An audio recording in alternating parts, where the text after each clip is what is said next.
entrevistado dessa edição é ele, Bruno Fratos. O Par de Atleta é apresentado por César Augusto e por mim, Laura De Michele. Bom, Bruno, primeiro eu quero saber como está sendo a sua experiência fora da piscina. Tá sendo muito louca. Era mais fácil ter vindo pra nadar. Mais fácil? Era mais fácil ter vindo pra nadar, pelo menos eu me sentia um pouco mais em casa, tendo que pensar menos pra fazer as coisas, né? Rotina do atleta, ela é muito repetitiva, né? E muitas vezes o objetivo da coisa é dominar o básico. Então, sono, alimentação, horário de treino, o próprio ritual de arrumar a mochila antes do treino, né? E aí você tem aquela coisa da toalha, da sunga, do óculos, da touca, da garrafinha, então a coisa ela fica muito automática, até um ponto que você não pensa mais, né? Agora, estando aqui como, não vou dizer jornalista, porque não sou jornalista, né? Mas estamos aqui meio como comunicador, eu tenho que pensar muito. Né, eu tenho que estar sempre ali pensando o que eu vou precisar, para onde eu vou, e geralmente eu saio do hotel de manhã cedinho e depois só volto lá para madrugada, né? Então tem que levar trocas de roupa, tem que pensar que programas que eu vou estar, tem que estudar o texto, tem que estudar o briefing também, né? Tem que saber de todos os resultados, não é só mais os resultados das provas que eu costumo seguir, as provas que eu costumo nadar, então tem uma mudança muito grande e também uma mudança de como você vive os jogos, né? Como atleta você fica mais recluso, mais concentrado e estando aqui livre, né? Apesar de estar trabalhando bastante, estando aqui livre para poder viver e respirar a cidade é uma experiência, são dois opostos de um espectro. E você assistindo outros nadadores, né, e colegas, né, inclusive, como que é? Porque você já, né, teve lá por muitos momentos, você bate o olho e você fica nervoso, como que tá sendo De isso? novo, gente, tá nadando é mais fácil. Vocês iam ficar impressionados com quão mais nervoso a gente fica assistindo, principalmente nossos amigos, né? Porque quando você tá lá competindo, você tem um mínimo de controle sobre a situação, né? Você consegue se concentrar, você consegue focar na sua técnica, você consegue ter ali um impacto no que vai acontecer. Quando você tá torcendo, o impacto é zero. Você pode só, né, esperar pelo melhor e, de fato, torcer. Então eu fico mais nervoso. Eu tava muito nervoso na prova do cachorrão. Eu tava assim.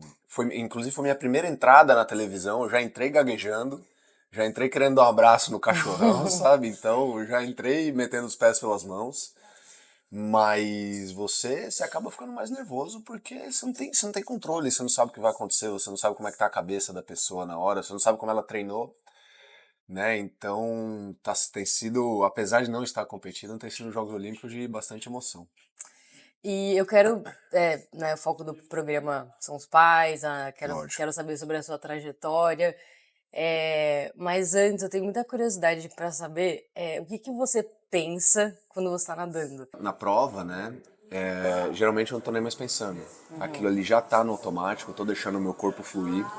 Eu tô deixando, sabe, o meu corpo, a minha cabeça fazerem o que foram treinados pra fazer. É quase como se eu tivesse de terceira Então pessoa. não vem pensamento assim, Vem pensamento, só que isso é inclusive algo que a própria psicologia esportiva, né, o trabalho do psicólogo esportivo te ajuda. O pensamento ele vem, né? Você não consegue controlar tudo que você pensa o tempo inteiro, só que você aprende a lidar e você aprende a gerenciar esses pensamentos de uma forma produtiva à performance esportiva. para não te atrapalhar. Então, a função do psicólogo esportivo, da psicóloga esportiva é fundamental. É tão importante quanto ter um nutricionista, é tão importante quanto ter um treinador, preparador físico e por aí vai. Inclusive, eu acho que vem muito antes, né, do que várias outras questões que eu vejo bastante pais de atletas se preocupando, né? Lógico que cada questão ali tem a sua importância, mas cuidar da mente, cuidar do emocional, da cabeça é algo que tem que ser prioridade para o atleta. E nas suas experiências, né, das 3 Olimpíadas que você já participou, quais as principais lições assim que você tirou dessas experiências que você gostaria de falar para algum atleta que está começando? Para o atleta que está começando, E aí pode ser de qualquer aspecto. é sobre aproveitar o processo. No começo da minha carreira eu tinha um apego muito grande ao resultado. né? E a partir do momento que eu entendi que o prazer da coisa e o foco da coisa devesse estar na construção do resultado, no, sabe, em todo o processo ali, no prazer de ir ao treino, no prazer de executar um treino bem feito, nas pequenas vitórias do dia a dia, né, pequenas marcas de treino, pequenos progressos, a coisa ela não só fica um pouco mais leve, como ela fica um pouco mais prazerosa. E começo da sua trajetória, né? Qual a influência da sua família no seu processo? Tinha muita pressão? Como que foi? Vital, como qualquer Começou com criança, quantos anos? eu comecei a treinar com aos 11. A 11. natação em si, eu tenho o privilégio de vir de uma família que entende, né, a importância do esporte na construção do caráter do ser humano, na construção dos valores da pessoa. Então, desde muito cedo eu pratiquei diversos esportes, né, vôlei, futsal, judô, boxe, ciclismo, enfim. E a natação acabou ficando. Eu acho muito que por uma questão de eu ter mais retorno, sabe, pelo meu esforço. A competição de natação ela tem um formato onde você passa por várias provas no final de semana, consequentemente você tem várias oportunidades de ganhar uma medalha, de subir no pódio e de receber aquele carinho dos seus pais, receber aquela aprovação dos seus pais. Isso na cabeça de uma criança de 8, 9, 10, 11 anos, como eu comecei a treinar, é importante. Porque você faz aquilo e você já vira para os seus pais para receber algum tipo de aprovação, né? Então, minha mãe sempre torcendo. Passei por aquela fase que eu virei pra minha mãe e falei, mãe, grita menos, tá? Tô vergonha, sabe? E aí depois eu entendi o que aquilo significava de fato e a importância de ter meus pais ali, sabe? Me dando todo o suporte. Meu pai sempre, cara, documentando tudo, sabe? Tirando foto, documentando os tempos.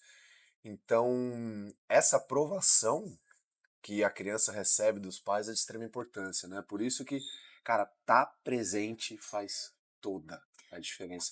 E até hoje, né? Até hoje é aquela coisa do, pô, ganhei uma medalha olímpica, eu quero dividir aquilo com a minha Uhum. E como família, que né? foi? Ali foi. Meu pai ficou com a medalha, né? Pra ele foi o pagamento do. Foi o retorno do investimento dele. E ele falou assim: ó, vou ficar isso aqui é o retorno do meu investimento, a próxima fica com você. Mas é maravilhoso, é Você ligou pra ele, maravilhoso. porque assim, foi emblemática a cena, né? Você e a O que Michelle. acontece é que quando você sai do pódio, Uhum, a própria organização da competição tem uma câmera com uma tela e você uhum. consegue ver a sua família e sua família te se vê. Você não precisa nem ligar para Mas sua vocês família. conseguem falar ou é só a Não, a imagem? gente não consegue falar, mas aí depois a gente liga, tudo mais. Mas ali já, sabe, já vê minha irmã, meu pai, minha mãe, todo mundo, sabe, comemorando, feliz. Que no final das contas é aquele bordão, né? Aquela coisa piegas que se fala mais puramente verdade de que a felicidade só é real quando dividida, né? E quando você consegue dividir Ah, que momentos como legal. esse com quem você ama, é maravilhoso. E aí, quando você ganhou, né, o bronze, você foi logo e deu um beijo na Michelle. Na Você Michelle. lembra? Porque vocês nem falaram nada ali, né? Foi um. Foi muito automático e que nem eu tenho falado, aquele beijo foi um muito obrigado por tudo, sabe? Não, nem tanto em relação à natação, porque se desenvolver no esporte nesse nível é um investimento, obviamente, financeiro, né? Mas é um investimento de vida, né? Não é algo que você faz do lado e depois você consegue investir na sua vida familiar e você consegue ter um trabalho, você consegue abrir um negócio. Não. Quando você é atleta 24 horas por dia, 7 dias por semana, 366 dias por ano. Então não tem dia off, sabe? Até quando Uhum. você tira um tempo off,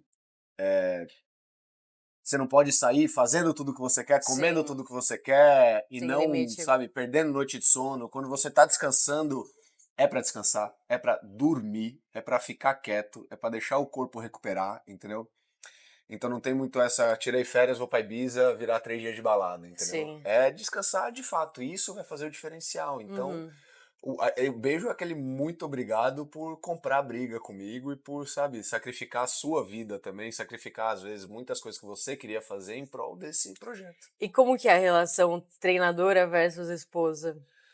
Ela começou de uma forma onde a gente, né, eu e Michelle, nós somos muito caxias para esse tipo de projeto, né? Então começou a gente achando assim, não, vamos dividir as coisas, vai ter horário, cara, no final das contas não dá para dividir.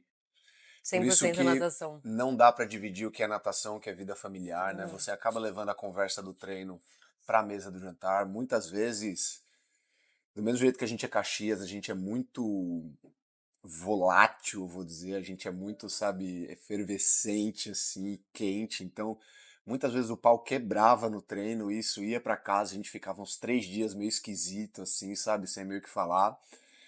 Mas, que nem eu falei, é investimento de vida isso. Sabe, você não consegue entrar no esporte de alto rendimento e se preparar para uma medalha olímpica estando 60, 70% investido naquilo, entendeu? Você tem que estar 100% investido naquilo lá, emocionalmente, mentalmente, física, financeiramente. Então é que nem eu saí do Brasil para buscar isso. Eu saí do meu país, eu fui, sabe, longe dos meus amigos, da minha Você tinha família. quantos anos? Ali eu já tava. Eu cheguei pra Itália antes, né? Então eu já tava ali com 23. Quando foi que você falou, putz, é isso, é a natação, eu vou atrás? Foi aos 16 anos de idade. Sua família também teve essa visão? Como que foi esse processo?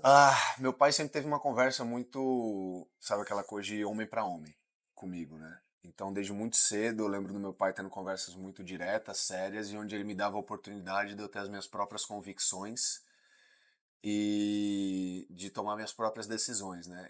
Meus pais nunca decidiram nada por mim, eles sempre me guiaram, sempre me, sabe,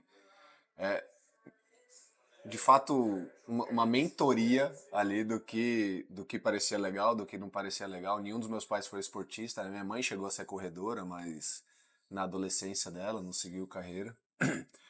Mas eu sempre tive a liberdade de tomar minhas próprias escolhas. Então, quando chegou no terceiro ano do ensino médio, todo mundo indo fazer vestibular e tudo mais, e eu já estava bem investido na natação, né? Aos 15 anos de idade foi quando a coisa começou a ficar bem séria. Então, ali foi quando tava todo mundo indo pro vestibular, tava tendo aquela história de o que você quer ser quando crescer, né? E eu virei pro meu pai e falei, cara, eu quero nadar. Aí meu pai falou, como assim nadar? Mas você consegue fazer uma carreira? Você consegue se sustentar nadando? O E que nisso que... você nadava pesado, Isso eu já treinava treinava, eu pesado, já ia pra assim. campo, eu já tinha medalhas de campeonato nacional, eu já tinha sido campeão brasileiro júnior, né? E aí meu pai falou assim, tá bom, você quer nadar, me apresenta uma solução. Porque do mesmo jeito que ele deixava eu ter minhas próprias convicções e fazer minhas próprias escolhas, ele exigia que eu trouxesse soluções para ele. E não falava, eu quero nadar, então se vira para me fazer nadar. Meu pai falou assim, ok, você quer nadar? Ótimo. Me apresenta um plano, me apresenta uma solução que faça sentido, a gente vai discutir, e se fizer sentido realmente, aí você vai nadar. E aí foi quando eu fui atrás de Esporte Clube Pinheiros, para onde que eu precisava ir, falei com o técnico da seleção na época, que hoje é head coach de Portugal, Alberto Pinto. Então, e aí a coisa foi se desenrolando. Uma hora eu vou ter que parar, né? Ah, Se eu pudesse nadar até os 80, Olimpíada Master e pagando, que tem essa também, né, gente? Porra, é legal, é bacana, sonho, tudo mais, mas os boletos chegam também, né? sim. Eventualmente a gente tem que buscar uma alternativa, um pós-carreira, né? O atleta olímpico ele já começa com a certeza de que ele vai precisar de uma segunda carreira, E né? cedo. E cedo, né?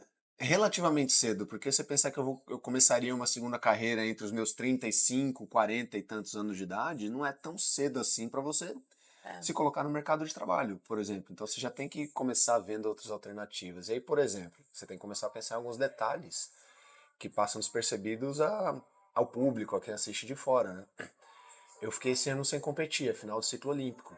Então, todos os contratos de patrocínio, de comitê olímpico, de clube, de bolsa atleta. Se você não compete, você não tem como justificar. Então, o patrocínio privado, ele é mais maleável, mas ele é um pouco mais conversável nesse Uhum. aspecto, né? Você consegue conversar, você consegue negociar. Só que, por exemplo, clube, comitê olímpico e bolsa atleta, já não tem se você não compete.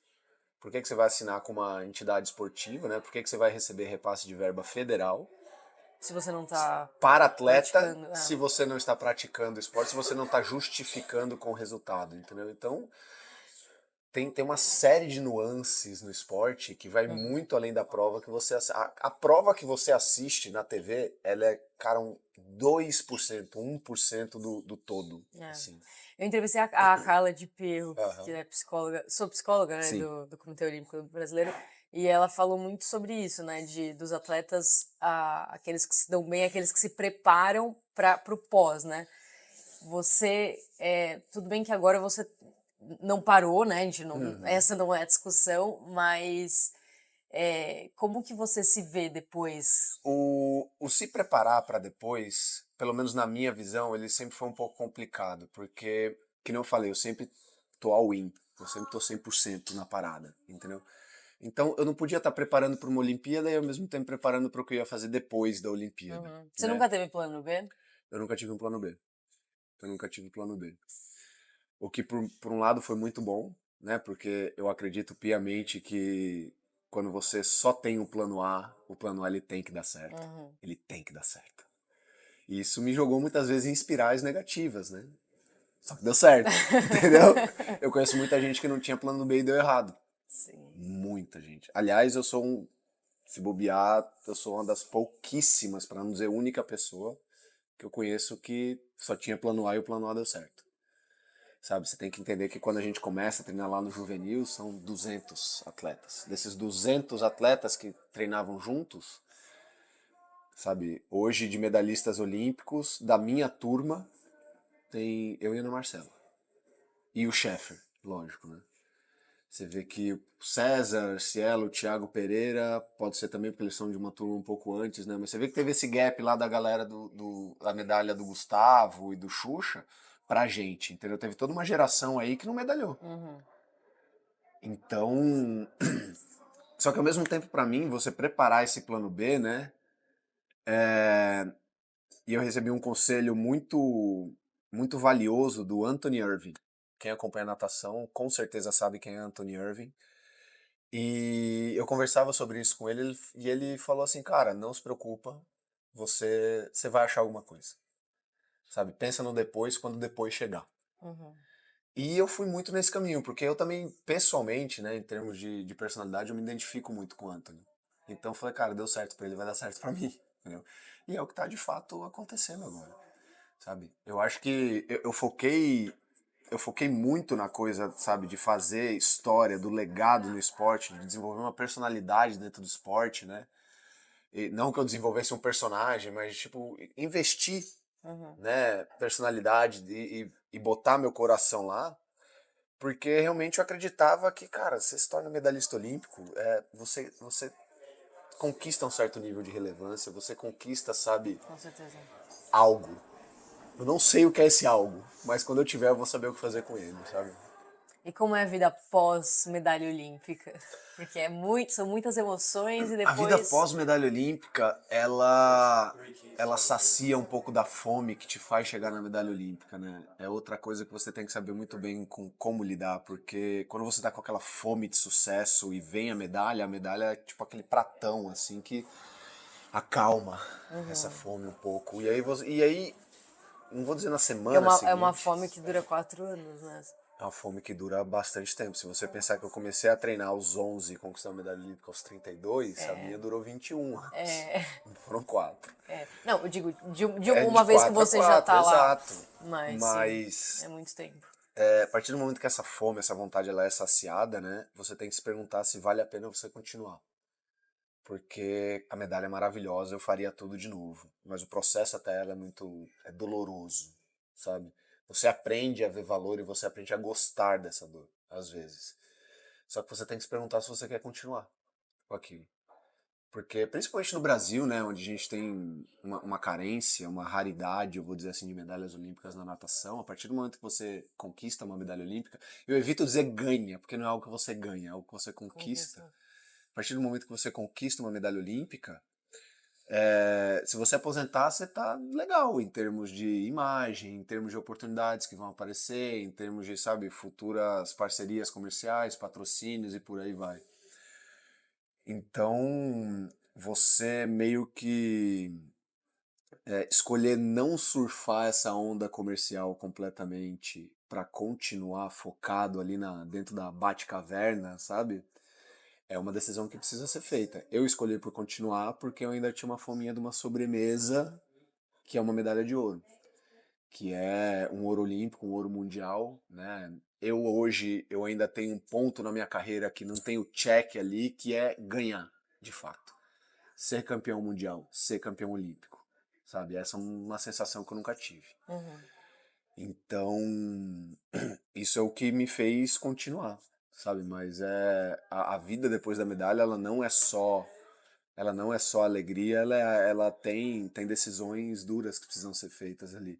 E também decisões do tipo, você vai pegar todas as oportunidades que aparecer, fazer comercial de tudo, ou você vai focar em patrocínios sólidos, você vai focar em parcerias que fazem sentido, que fazem sentido, que são coerentes, que foi o que eu escolhi. Uhum. Que hoje eu tenho parceiros como Allianz Seguros, o XP Investimentos, Arena, sabe, Now Foods. Então, são parcerias sólidas, coesas, que fazem sentido.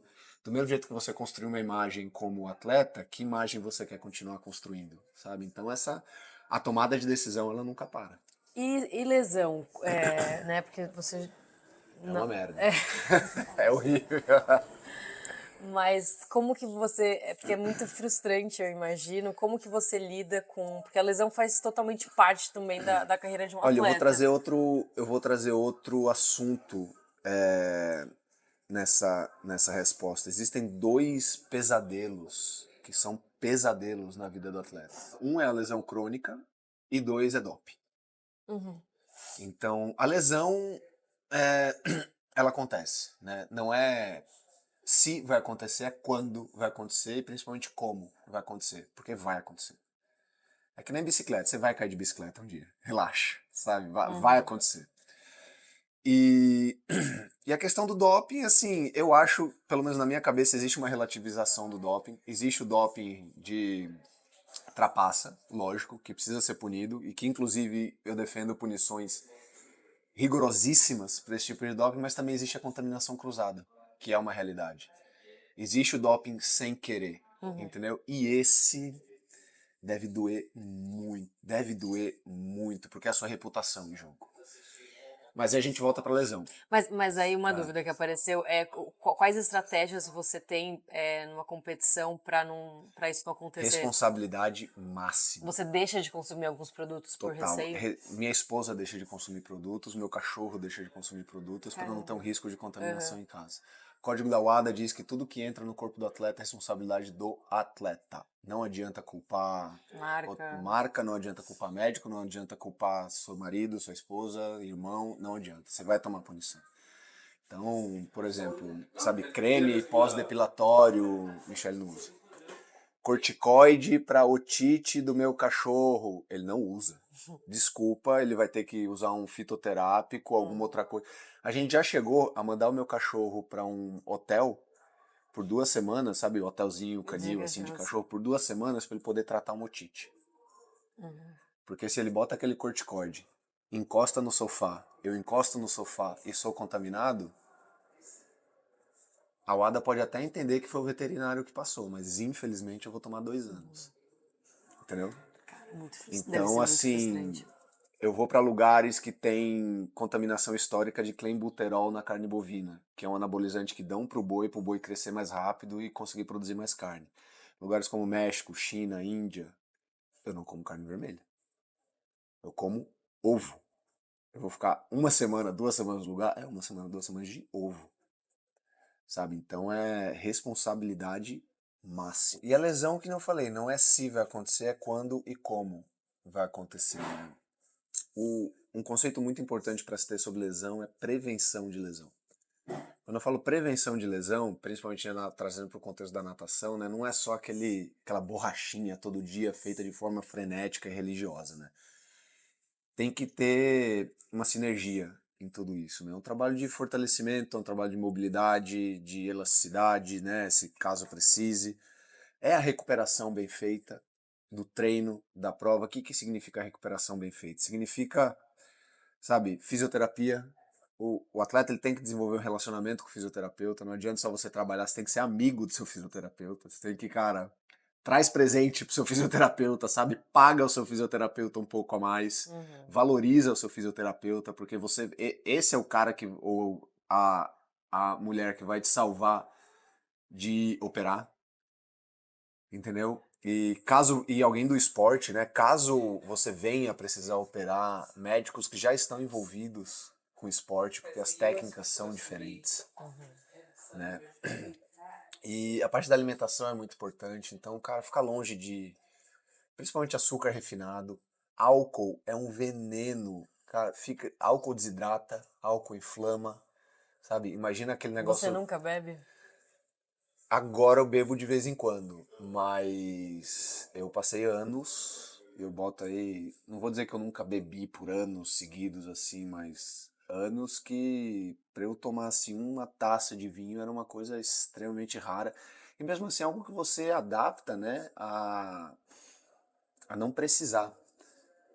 Porque o álcool, ele é muito aquela coisa, o hábito social, Uhum. né, aquele buzzinho que dá. Como... Então, a partir do momento que você acostuma a ficar sem ele, você para de sentir a necessidade. É a mesma coisa com o açúcar, Uhum. né? Que são alimentos que inflamam, que desidratam o corpo. E um corpo inflamado, desidratado, vai lesionar. Quando você era jovem, né? Naquele período que os amigos começavam a Aham. beber e tal, você não participava. Não, não porque é, isso veio dos meus pais também, né?